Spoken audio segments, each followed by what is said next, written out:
Ассалаумағалейкум құрметті көрермен, армысыздар. Сіздер футбол туралы YouTube каналындасыздар. Назарларыңызға футболдан Қазақстан Премьер-лигасының кезекті 21-ші тур ойындарына жасаған шолуымызды ұсынамыз. 21-ші қыркүйекте Атырау қаласында жергілікті Атырау командасы астаналық жеңісті қабылдады. Әрине матч фавориті алаң иелері болды, дегенмен есепті қонақ команда ашты.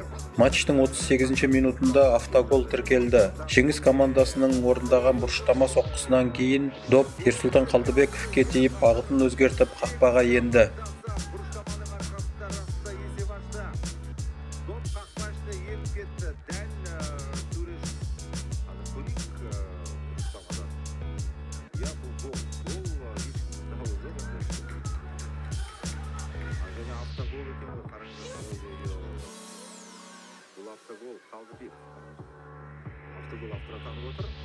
Мұнайшылар шабуылдарын үдете түсті және 64-ші минутта олар есепті теңестірді. Гол авторы тәжік футболшысы Хусраф Тойыров.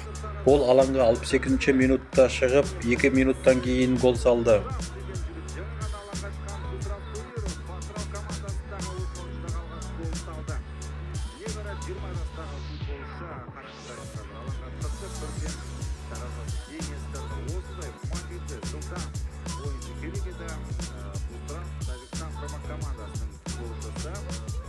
Бірде-бір есебі ұзақ уақыт өзгермеді.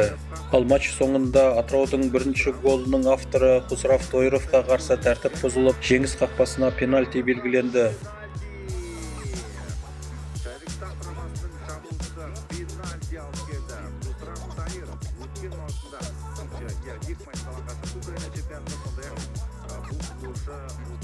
Оны Әділбек Жұмаханов сәтті орындап, Атырау командасы жеңісті жұлып кетті.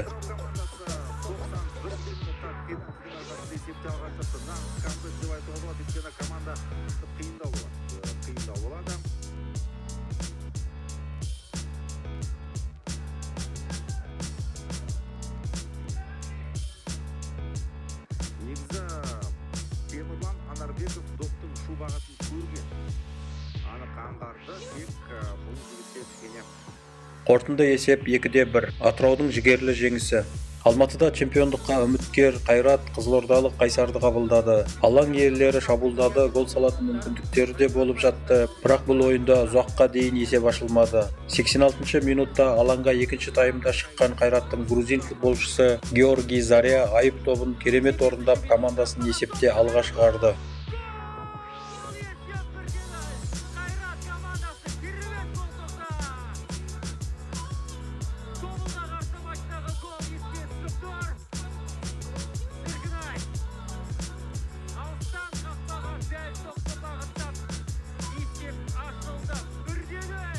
Бірде 0 есебі матчтың қорытынды есебі болып қалды. Қайрат 3 ұпайға қол жеткізді. 22-ші қыркүйек жексенбі күні түркістандық Тұран Петропавлдық Қызылжар командасын қабылдады. Алаң иелері ойынның 5-ші минутында есеп ашты. Көзге түскен оның сербиялық капитаны Никола Цуцкич.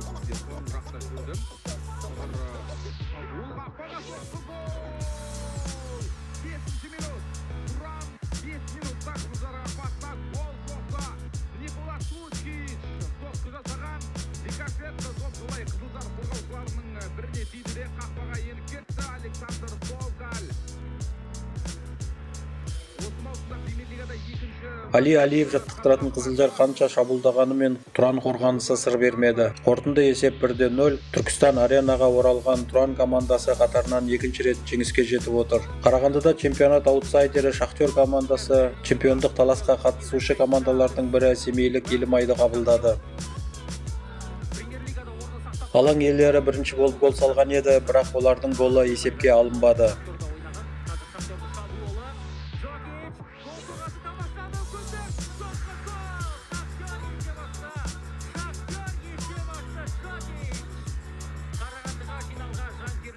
Осыдан кейін Елімайда гол салды, олардың голы есепке алынды. Көзге түскен Елімайдың капитаны белорусиялық футболшы Никита Корзун.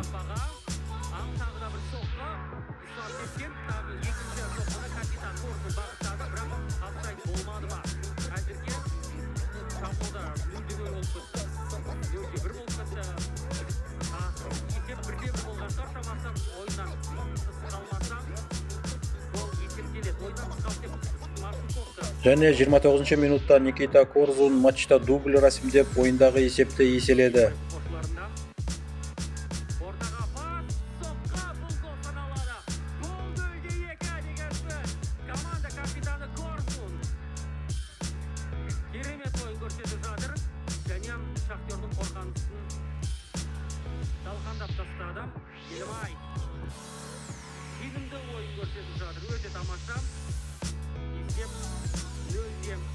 Қарағандылықтардың да сағысынбай ойынға қосылған қосымша уақытта олар жұбаныш голын сала білді. Гол авторы Шахтердің ресейлік шабуылшысы Евгений Козлов.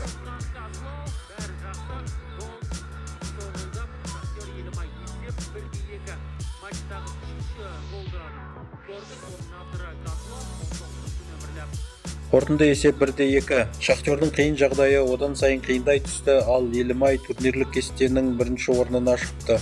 Қостанайдың орталық стадионында жергілікті Тобыл командасы Ақтөбені қабылдады. Ойынның 33 минутында чемпионаттың үздік сұрмергені құрама командамыздың ойыншысы Ислам Чесноков өзінің шеберлігімен көзге түсіп, матчтағы есепті ашты.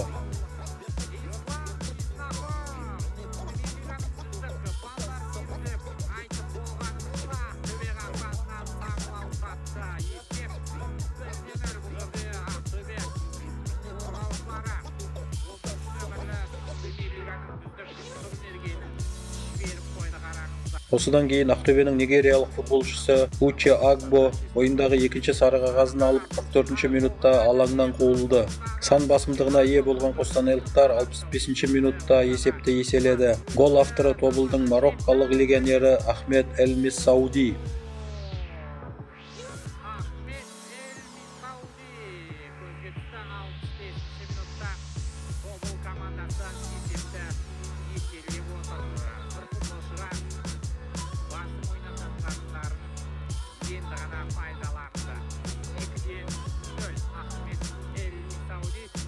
Ал 86 минутта португалиялық футболшы Руи Кошта Тобылдың 3-ші голын салып, матчтағы есепті ірілетті.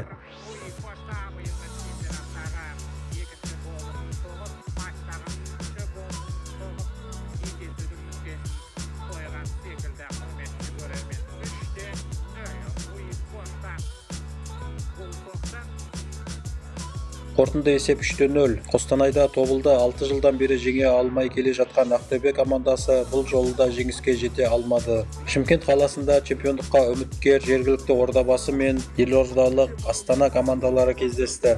Бұл екі ойыншы дубль жасаған, көп гол салынған ойын болды. Көп голдың біріншісін Астана сапындағы құрама командамыздың ойыншысы Ян Вороговский салды. Ян қарсылас команданың қаптаған қорғаушыларының арасынан саңлау тауып гол сала білді.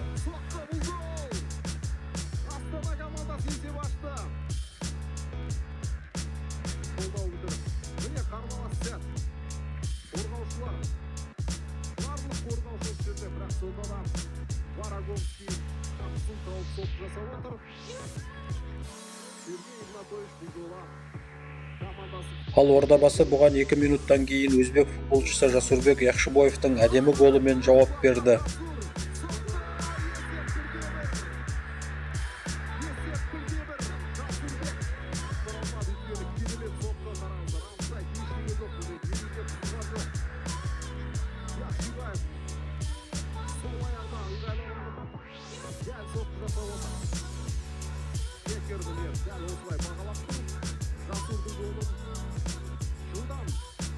Бірінші таймға қосылған қосымша уақытта Астананың нигериялық шабуылшысы Джеффри Чинеду гол салып, командасын есепте алға шығарды.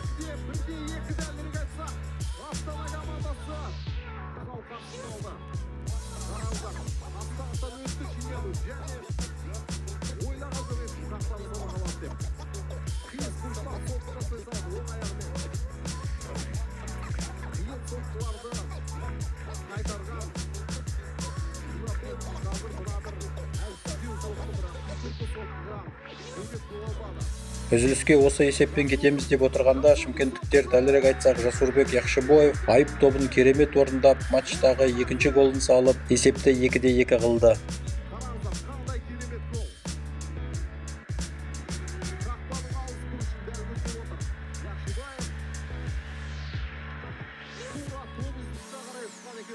Үзілістен кейін астаналық Джеффри Чинеду дубль рәсімдеді. 59 минутта хорват Карло Бартолецтен жақсы пас алған нигериялық шабуылшы командасын есепте алға шығарды.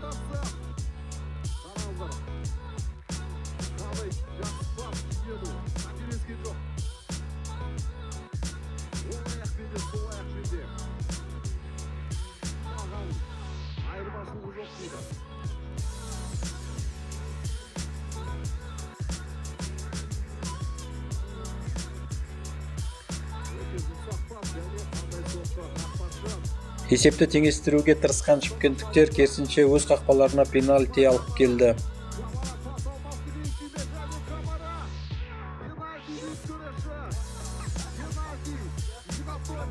Оны Астананың албаниялық футболшысы Назми Грипши сәтті орындап, есептегі доп айырмашылығын ұлғайтты.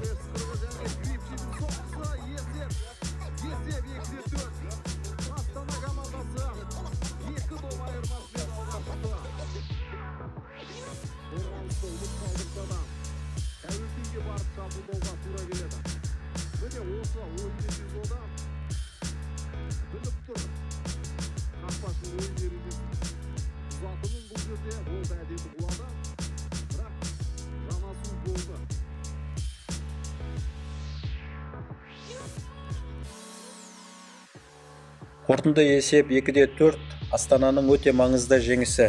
Енді назарларыңызға 21-ші турдан кейінгі Қазақстан Премьер-лигасының турнир кестесін ұсынамыз. Турнирлік кестенің басына 37 ұпаймен Семейлік Елімай командасы шығып отыр. Екінші орындағы Қайрат Елімайдан 2 ұпайға қалуда. Бірақ алматылықтардың бір ойыны аз екенін айта кетейік. Ақтөбе 34 ұпаймен 3-ші орынға орналасты. Ордабасы Астана командалары кейінге шегерілген ойындарын ұтатын болса, олардың жоғары орындарда иеленетін мүмкіндіктері өте зор екенін байқауға болады. Ал кесте түбінде 9 ұпаймен Қарағандылық Шахтер командасы қала берді. Сұрмергендер тізімін 9 ұпаймен қазақстандық футболшы Ислам Чесноков пен өзбек Шасурбек Яхшыбоев бастап келеді. Осымен футболдан 2024 жылғы Қазақстан чемпионатының 21-ші тур ойындары бойынша жасаған шолуымыз аяқталды. 22-ші тур ойындары 3-ші және 4-ші қазан күндеріне жоспарланған. Одан басқа өтетін күндері өзгертілген ойындардың да кестесін назарларыңызға ұсынамыз.